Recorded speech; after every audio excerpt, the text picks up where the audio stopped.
we are on the last weekend of football in October, Timothy. Yep, a lot of football in October has happened, and we are now going to the busy end of November, Tony. Hello everyone, and I'm Tony. And I'm Tim. And this is the Tony and Tim show, of course. We thank you for keeping your eyes glued on us. We thank you for following us. We thank you for giving us all your feedback. We would like to thank you also for clicking the like on that Facebook channel, as well as clicking the subscribe button on your YouTube channel, the Tony and Tim show still. Lots of football has happened, and of course an epic weekend coming up, Timothy. Wow, we said last weekend was great. Another weekend, it just can't get any better, Tony. No, football never stops. Of course, I'm sure every fan around the world is looking forward to weekends like this. Very great football, big teams coming into the week. Of course, the early kickoff on Saturday tomorrow, taking us to Old Trafford, Manchester United taking on Spurs. Wow, another weekend, Man United versus Tottenham, Tony. Where do we start from? Do we look at United's loss last week, or do we look at the beautiful football by Tottenham? Of course, we discussed Mourinho's, conservative approach when it comes to big games. This is a different one, Timothy. Second against third, same points. They've started the season in almost similar fashion. Yeah. Man City looking to break away. So I think those two things will be playing on the manager's mind. They all need to get a win in this one. Very, very big game for both. Tony, I said on Monday that we don't need to see a draw in this game. We need to see a winner, because a team has to keep close on Manchester City.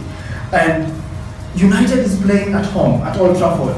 So I would expect Mourinho will be the first to attack. He has to play expansive. Last time we saw him defensive at Anfield. Parking the bus. Because he wasn't away. Now the fans will be looking down at him and saying, we need to attack. We need to go hard on Tottenham. So I think United, by the Paul Pogba, is not yet in, but there's rumor he might play tomorrow. Of course, Mourinho has refused to tell us whether he'll be having him on the team. Yeah. But it's a very interesting game. Pogba might have an outside chance. Of course, Manchester United, not much movement on their injury list. Yeah. We still see Marion Fellaini is out too early for Zlatan Ibrahimovic, even when we saw a very interesting interview that he gave this week. Yeah. But of course, for Spurs, very big news coming out this afternoon, Timothy, is Harry Kane, their top scorer, is out of this one. That is big news indeed, because it has actually altered my prediction of the weekend. But nonetheless, before we got that news, Tony, I was looking at the United team, and I saw Eric Bailly training yesterday and today, and also Phil Jones actually was available in the midweek games. So I was looking at the partnership trying to come back so that they can combat Harry Kane. But now with the news of Kane coming in, I suspect Mourinho will say, guys, you're not maybe fully fit. Let me maintain Smalling. I doubt Lindelof will play. It was horrible. It was a horrible outing for him, of course. That gives me the question, who do you think Mr. Pochettino will choose to fill in for Harry Kane? Of course, we've seen Heung-Son Min playing, scoring a few goals in the past few games, and Mr. Llorente wasn't gotten going in his first shot.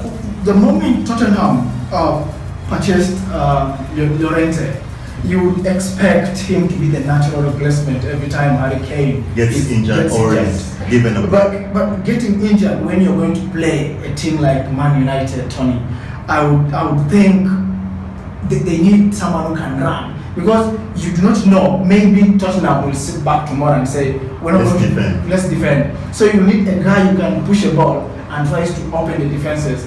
Son can run. Llorente, I don't think can open defenses like Son. Of course, we saw him. He made a cameo in the midweek game against West Ham. He played that game and didn't really show much. Of course, he was unable to score in that Carling Cup game as well. So it's very interesting.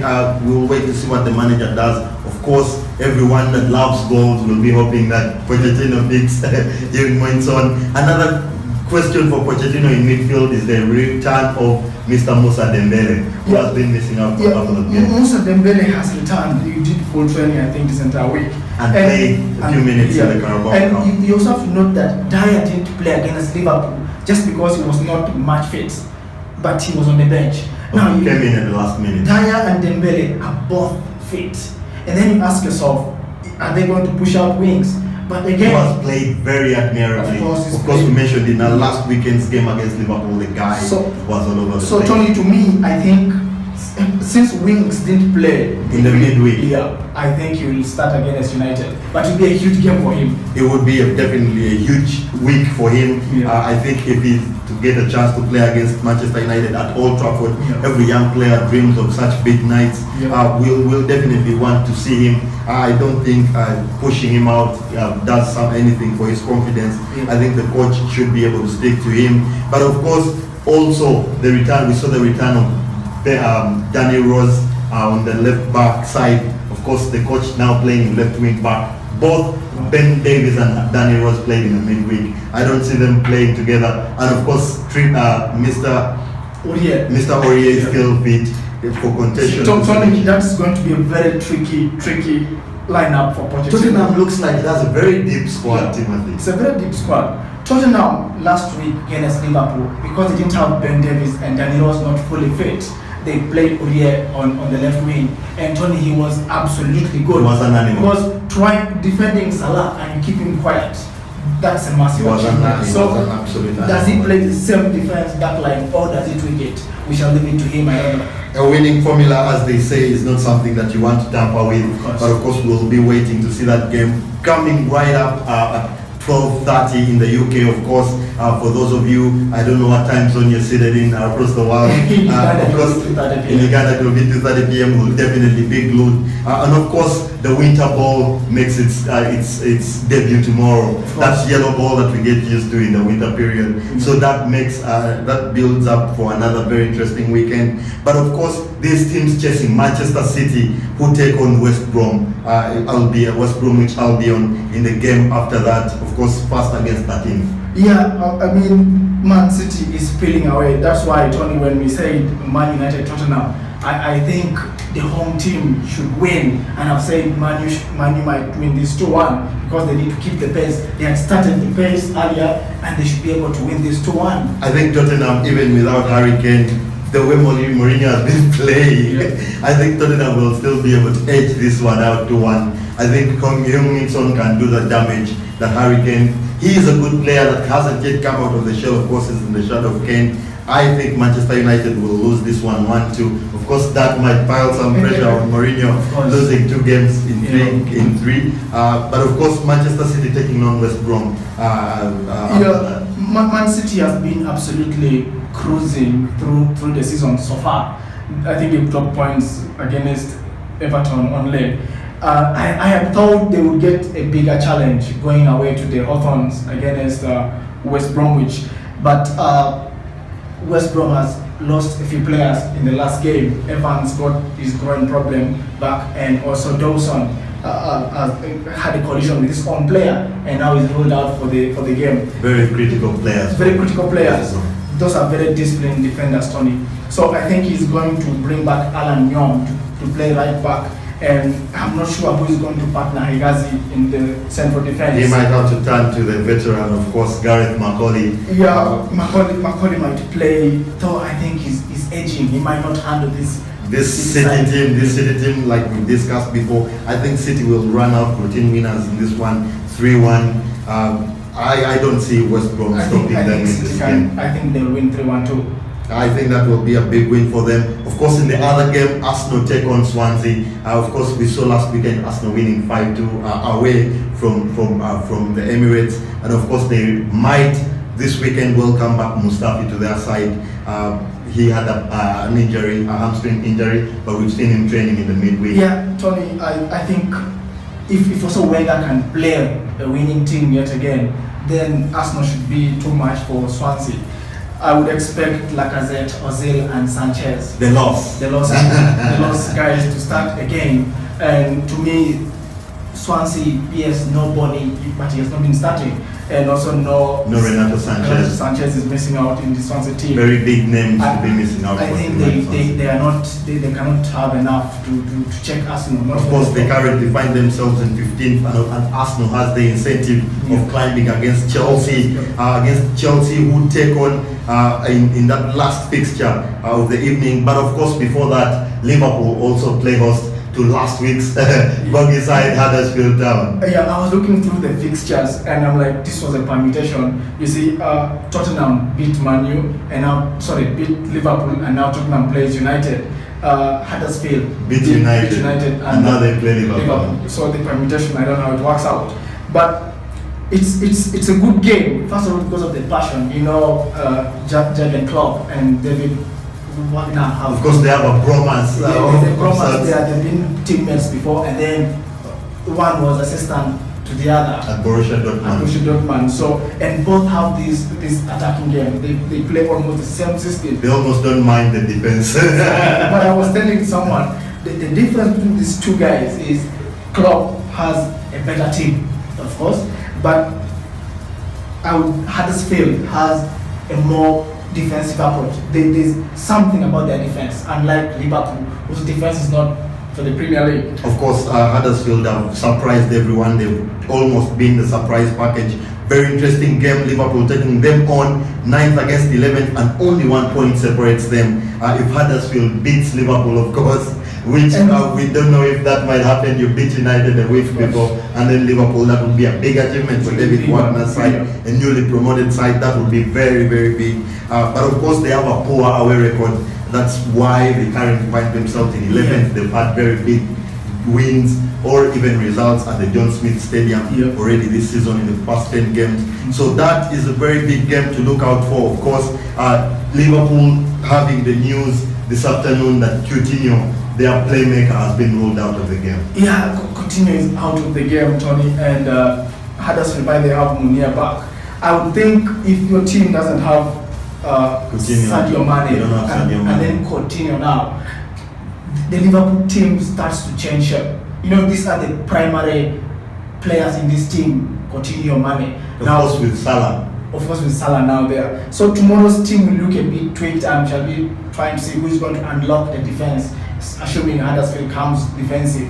Otherwise, I still think Liverpool will have enough to beat Huddersfield. Every Liverpool fan will be hoping that Mr. Klopp can beat his lifetime friend. Of course, we saw him coming out and saying that he cried a lot when Huddersfield was promoted last season into the Premier League. But of course, the late kickoff taking us to Bournemouth at the Cherry Stadium, taking on Chelsea. They find themselves in 19th place currently, which is not ideal for Eddie Howe, a man that has been mentioned in very, very many big positions.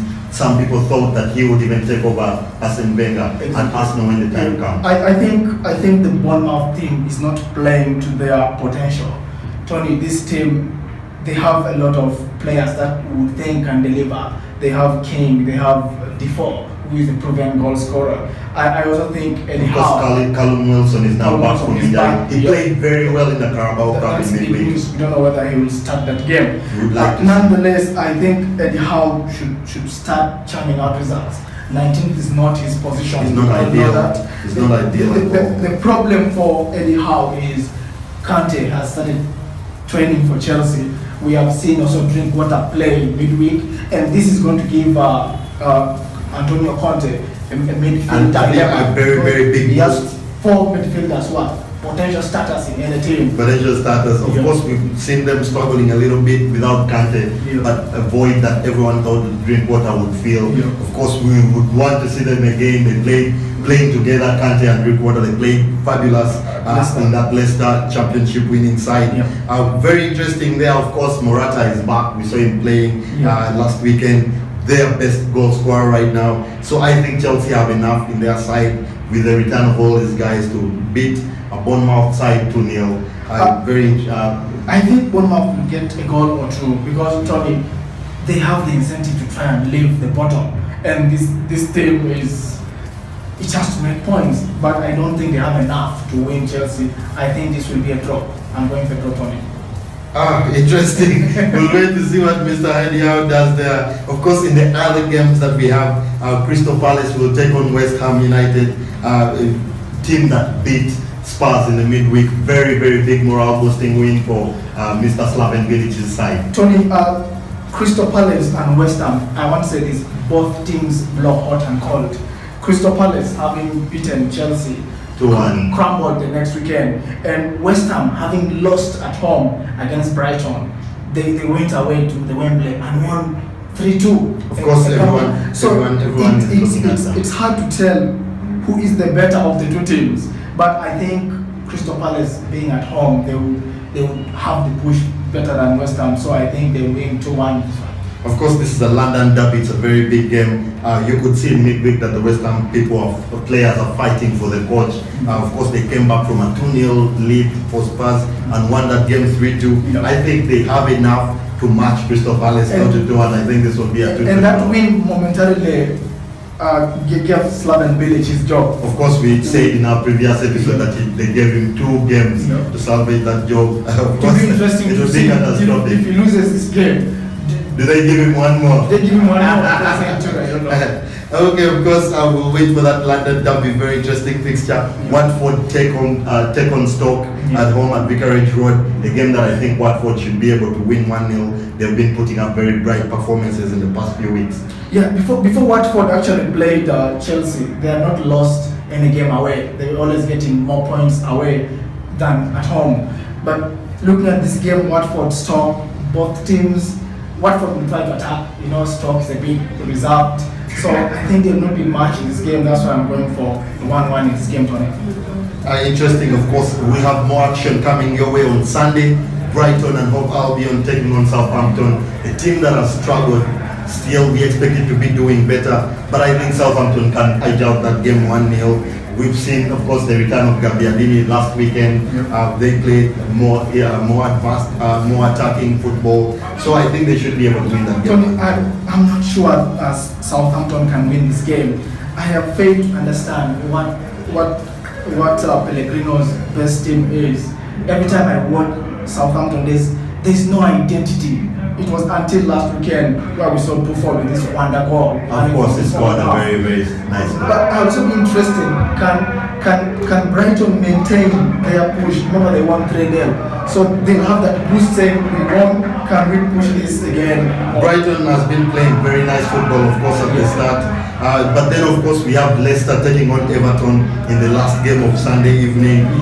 Leicester, of course, with a new coach now. And of course, Everton still under Answorth, who is their caretaker coach. But I think Leicester can win that one 1-0. I think also Leicester will win this one, maybe 2-1, yes. Monday night sees another game, Burnley taking on Newcastle. Most likely 1-1 for me in that game. I don't think both managers will be looking for a win. Monday night football is a very tough night for every player in the park place. I think it will also be 1-1, Tony, because Burnley, again, they like very few goals, so defensive. Newcastle will be attacking, but I think it will close at 1-1. That's the Premier League. Very, very interesting action, very big games, of course. Tune in for that. We'll be giving you more of those predictions on our page, more of your interactions as well. Send us your comments, send us your predictions as usual. Of course, Tim and I will be sharing our predictions on the page as well. But of course, more news as we wrap up, Timothy. We have big games across Europe. PSG taking on Nice, very interesting fixture. That's tonight. And of course, AC Milan take on Juventus tomorrow evening. Big teams in Italy, but of course AC Milan find themselves in 8th with that big investment that they made at the close season. And then of course in Germany, Bayern take on RB Leipzig again 3 days after they beat them in penalties in the DFB Pokal. That's an interesting one, Tony. I will be looking into that Bayern and Leipzig game. Of course, second against that, the bid going almost toe to toe, and of course big incentive there because Dortmund has lost some of their early season form. Everyone is saying they are starting to fall off, so we'll be following that up very, very closely. Thank you again very much. Tune in into the channel, like the page, share it with your friends, invite all your friends that enjoy the sports. Watch us on YouTube as well, the Tonny and Tim Show, as well as Facebook, the Tonny and Tim Show still. Would like to hear from you. We are happy with all the feedback that we've got. It's our first month and we are very excited to be in touch with you. Bye for now, and enjoy the weekend of football. Bye for now.